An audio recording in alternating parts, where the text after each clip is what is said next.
Hi everyone, welcome back to another video. This time I'll be interviewing Nicole Wei, who's been studying and working in biomed. Nicole, could you introduce yourself a little more? All right, thanks, Carrie. Hi, my name is Nicole. I recently just graduated from the University of Pennsylvania with my master's degree in bioengineering. And my background, I did my undergrad in chemical engineering, and right now I'm working as a data analyst in a hospital to support the research projects, to support the data analysis work for our research and innovation team. Wow, that's really cool. Mhm. Is there anything that you're specifically working on at the moment at this research center? So my job right now is pretty much like projects based. So I participate in multiple projects. Some projects are more like machine learning based, like we're developing a natural language processing model to identify the diagnostic errors in the patient's note, in a doctor notes, and also within the patient's feedback. So yeah, and some of my projects are more like social study or social policy related. So I run some statistical analysis for the patient data to support the decision making. Wow, okay. It's a lot of intersectional research, right? Not just Yeah, in one specific area. Um, yeah, so, yeah. so, so since this channel is kind of dedicated to high schoolers and hopefully to help them or influence them to thinking differently about their lives, I'm just curious, what does the average workday look like for you as someone that has this job? So usually I started in the morning with a morning huddle. It's like morning group meeting from the three group of our hospital, like the research innovation team, quality improvement team, and another like patient safety team. So we have a morning huddle to update our like weekly work or daily work. And then I just started with my uh, own work after the morning huddle. So usually I would have some data coming in um, from the project. So I would like start to look at the data and think about like what methods or what model I need to use to analyze this data. And in the meantime, I also work on some like data creation plans to help to write some data analysis plan for each project. So it can help like other people or other like my colleagues to understand what we are doing and what we need for each project. So yeah, so most of my work is data based. Um, so the data usually come from the hospital, from the patient's data. Uh, some are from the clinical trials and clinical studies from the hospital. So usually the data are very messy, and some have some missing data. So like we kind of need to do a lot of data cleaning and inspection. So it takes a lot of time. So that's usually, yeah, my daily work, my daily duty. Wow. Yeah. Okay, actually sounds really interesting. I know data cleaning is not easy, especially when you have like a lot of data that's scattered. Yeah. Another question would be, what's like the biggest challenge you face in your everyday life right now in terms of work? In terms of work, let me think. Um, I feel like because most of my projects are research projects, so research means like we're creating a new stuff, like yeah, like a research project.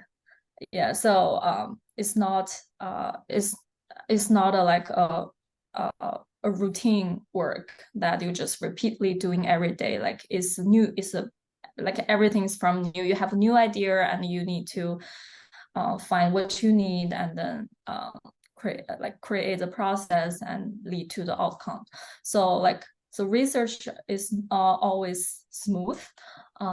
There's a lot of challenges. Sometimes your idea is not working. Sometimes like what you need, actually you don't have what you need.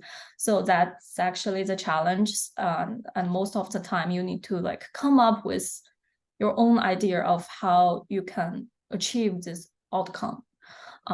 So yeah, so the biggest challenges is like there's a lot of thinking process, like no one could tell you what to do exactly because this research is new.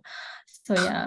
Right. So like you need to, so there are a lot of trial and errors. So you need to try different methods. You need to go explore what you need. Go ask different people to get what you need to achieve your outcomes. So yeah, I feel Right. that's the biggest challenges. Right. But in general, do you feel like accomplished after, maybe you clean up data or like you get to a certain milestone in your research? Oh yeah, definitely. I feel like that is one of the reasons that I chose this job because during my master and undergrad, I also did some research projects in my area. I feel like I really enjoy like the researching process, like you come up with new stuff and like you're actually doing something that like no one has done before. So yeah, I like the processing of solving new problems and coming up with your own ideas. So yeah, so I always feel accomplished within those projects. Right. That's wonderful to hear. Let's talk a bit about your master's experience. What was that like, and what do you think you learned the most from, doing it? My master degree. Yeah, master's degree. Oh, yeah. So I transferred from like a different discipline for my master. I transferred from chemical engineering to biomedical engineering. So that's a big leap, I would say, because like those two are like very different. Although they're all engineering, but they are different. But I know that I want to work on something that is like bio related or healthcare related. So I choose biomedical engineering. So during my master's study, I need to take some course to kind of like compensate for what I didn't know before because I just entered a new area. So yeah, so I choose some course, but during the master, so you have a lot of flexibility to choose the courses that you're interested in, and also I joined a lab, a research group in my school, and did my research in computational biology. So developed some like computational model to help to predict tumor growth in a type of cancer. So yeah, so I also take some courses in drug development and also in like computer science related or data analysis related. So yeah, so my master study are like half coursework and half research. And I eventually like had my master thesis in computational cancer biology. Yeah. Oh, wow. Okay, that's very impressive. Congratulations. Yeah, I feel like that's a very exciting. Like I had 2 year of master, a very exciting 2 year. I enjoyed what I've learned. I finally like learned like what I want, what I'm interested in. So yeah, so I was happy.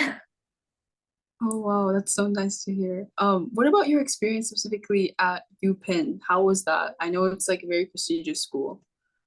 Oh yeah, yeah, it is. So all the professors, I would say like the research are very strong in UPenn and all the professors are really great in their own areas. And especially like bio and biomedical engineering at UPenn is a very big program. So like we had a lot of different areas of research. Like you can do, even they all called bioengineering, but there are a lot of different like um, branch. Like you Yeah. can do like computer science related. You can do like something like brain interface, like what the Neuralink does, and also you can do some like very like molecular biology. So you can always find what you like in that program. So I would say that's a very good program, and also the campus is nice. Um, Yeah, and you can find a lot of support for graduate students there. So it's really great. Okay. Yeah. Wow. Sounds sounds really nice actually. It's one of my dream schools personally. Oh, Uh, yeah, yeah. Totally apply it. yeah, we'll see. Mhm. I also know that you studied at the University of Toronto. You said you did chemical engineering earlier. What was that experience like? And how did you know that you wanted to study that a major? Mm-hmm. I feel like during my high school, I've been always liking biology, like biomedical stuff. And I think during the time that I applied for the college, I looked through like the brochures of each program, like of from each school. Like there is a like brief introduction of each program. So I just read through like chemical engineering, saying that okay, like it apply chemical engineering, like you can apply to different industry, like energy, healthcare, environments. I felt like, oh, this sounds very exciting, right? Like you have a lot of opportunities. Sounds like you have a lot of opportunities like in these programs. You can go for different directions. So yeah, so I just went for chemical engineering at U of T. The program is really great. Uh, it's like during second year and my third year, like all the chemicals engineering student had the same class. So we were like a big group, like a big family. So yeah, Right. it's a very supportive class. Uh, yeah, so it's like a community of chemical engineers. So we got a lot of support from like our department and from our professor. But I would say it's not an easy program. So like it's very Right. expensive. Like I remember like during my second and third year, like I've always like staying up late, doing all the like writing up the lab reports, assignments, and prepare for the midterm and finals. So yeah, it's not an easy program, but if you enjoy like what you learn, it will be really great. And your classmates are really great. And I would guess for masters, it's more like the professor is guiding you towards your own end goal. Yeah, you get to be more creative, right? Yeah, like they just tell you a big picture. So you kind of like need to figure out a lot of things by yourself. But they are Right. still helping you. It's not like they are not helping you. They are still helping you, but I feel like you need to be more independent um, as a graduate student. Right. Okay. So I know it's been a couple of years since you've been in high school, but what kind of characteristics or like skills do you think a high school student should be building or training in order to become someone that works in biomed? For a high school student. Yes. Uh, so if you want to go for biomed, you need to take like all the science course during your high school, uh, like physics, chemistry, and especially biology.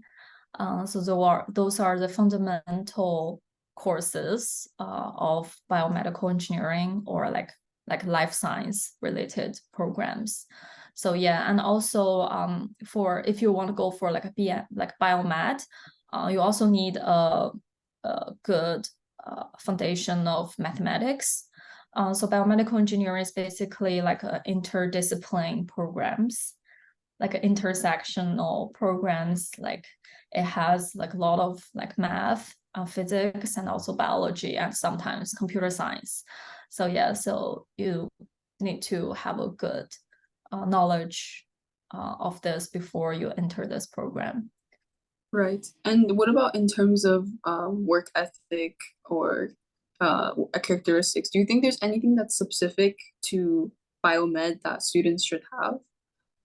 Mm, yeah, well, like if it's for a high school student, I would say like not worrying too much.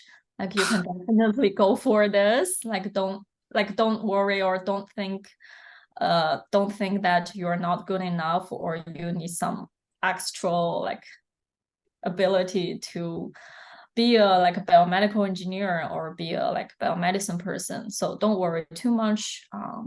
Just I feel like it's all about your interest. So all about like if you are passionate about it or not. Yeah. So if you like it, just go for it, I would say. So like you will get a lot of training during your undergrad if you enter the programs. So during high school, as a high school student, just take whatever you like. Like if you're interested in science, just take the science course and try to do well. Yeah, and maybe I would say like maybe go like participate in some extracurriculum activities, some like clubs. I know like some high school would have some like healthcare related clubs. Yeah, so Mhm. just have like some initial ideas about what it is. Do I really like it? So I think that's more important for high school students. Right. I mean, you kind of mentioned having fun in high school earlier. Would you say that you had a good balance of, like working and having fun? I mean, throughout your entire experience from high school to master's? Yes. Okay. I feel like people are growing up, right? So for high school, like just not worrying too much, just like you need actually for sure you like study like your coursework is important. You need to do well to prepare you for the college. But just explore your explore something different. Like don't just focus like put all your focus in your study. You definitely just enjoy your high school time, go for different clubs, extracurriculum events, and sports. Yeah, because like when you go to the university and also the master, like it's harder. It will definitely get harder. So, um, so during high school, just enjoy your school, like enjoy your school life, enjoy what Right. you like. I feel like most important is to find what you really like, and try to explore different things, try to try different things, um, to find your interest. You may not find your interest by the end of your high school, but it's fine. Like I feel like I'm not 100% sure what I like and now. So like don't worry if you feel like I don't have a like an interest or I don't know what I really love, but it's okay. Like uh you have a lot of time to explore it. So when you go to the university, your workload is like huge. So that is the time you start to um, really think about your future, think about your career, try to prepare yourself for your future career, and try to be more responsible for yourself. So like it's a like growing up process. So from high school graduate and out like in your master's study, you will be more mature. You will think about things like more deeply. So I feel like that's how the process look like. So at each step, like just do whatever you are interested in, like focus, like try your best to do everything at your best. So not worrying too much. Yeah. Right. And that kind of leads us into the last question. If you had to give your best advice to high school students, what would it be? Best advice. Mm, wow. Feel like there are a lot of to say if I can go back to my high school. I Um, mean, I guess the question would be, what kind of advice would you have liked to receive in your high school years? yeah. So don't be afraid of new stuff. Just try new stuff because I feel like I was very shy during high school. There are a lot of opportunities or activities that I wanted to try, but I'm just so afraid. I'm so shy. I feel like I'm afraid that I could not do it well. So I just stay back. But it's not good. So the advice I gave is that don't be afraid, don't be shy. So step out of your comfort zone, try new stuff. You're young, so don't afraid of making mistakes. Yeah. Okay, sounds good. And that brings us to the end of the video. So thank you, Nicole, for giving me the opportunity to talk to you about your experience. And obviously, thank you to everyone that's watched this video.